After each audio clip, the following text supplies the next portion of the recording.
हम संसार में क्यों आए हैं? हमारा संसार में आने का क्या कारण है? संसार का तो सब कुछ संसार में ही रह जाएगा। मौत हर चीज को अर्थहीन कर देती है। आपने बहुत बड़ा महल बनाया, पर अगर आप मर जाए तो महल किस काम का? आपने बहुत धन कमाया, परंतु आप मर जाए तो वह आपके किस काम का? आपने बहुत सारी दवाइयां इकट्ठी कर ली, पर अगर आप मर जाते हैं तो दवाइयां क्या काम आएंगी? चाहे परिवार हो या बड़ी इमारतें, चाहे धन हो या दवाइयां, आदमी जब मर ही गया तो सब कुछ बेकार है। ये सब कुछ साथ जाने वाला नहीं है।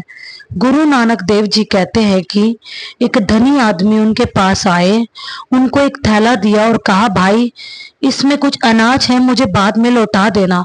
उसने कहा, जी कहाँ लौटाना है, कहाँ देना है, कहाँ भाई? उन्होंने कहा, भाई स्वर्ग में दे देना। तो उसने कहा, महाराज यह थैला स्वर्ग में कैसे जाएगा? तो गुरु नानक देव जी कहते हैं कि भाई जब ये थैला स्वर्ग में नहीं जाएगा तो तूने जो धन इतना इकट्ठा किया हुआ है, क्या ये तेरे साथ जाएगा? अरे भाई सब कुछ यही छूट जाता है, और जो कुछ तुमने किया है उसका तुम्हें हिसाब किताब प्रभु के सामने रखना होगा। वहां तुम्हारे कर्मों की जितनी भी फिल्म है तुम्हारे सामने आएगी कि तुमने अच्छा काम किया या तुमने कितने बुरे काम किए। उससे सारे संसार के अंदर कोई भी बच नहीं पाता है। ये घूस रिश्वत सब यही चलती है, भ्रष्टाचार यही की कोर्ट कचहरी तक रह जाएगा।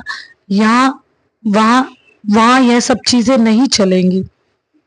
इसलिए अपने कर्मों को सुधारो, अपने विचारों को पवित्र बनाओ, और प्रभु के नाम की जो माला है वह अपने हृदय के अंदर जानो और उसे जपो।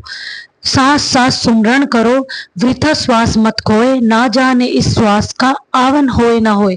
हमें हर सांस के साथ उस परम पिता परमेश्वर का नाम सुमरना है, उनका नाम भजन कर, उनका नाम लेना है, क्योंकि एक भी सांस खाली चली गई, जिस प्रकार तुलसीदास जी रो रहे थे कि जब उनकी एक सांस खाली कैसे चली गई, उस खजाने को प्राप्त करें जो शाश्वत है, जो सत्य है, जिसको अग्नि नहीं जला सकती। शरीर तो जलकर खाक हो जाता है, परंतु नाम की कमाई तुम्हारे साथ जाती है।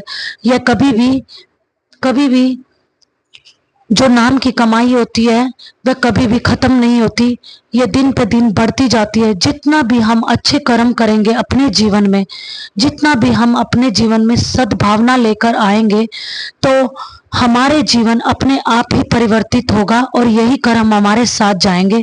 इसी कर्मों का लेखा जोखा हम अपने साथ लेके जाएंगे।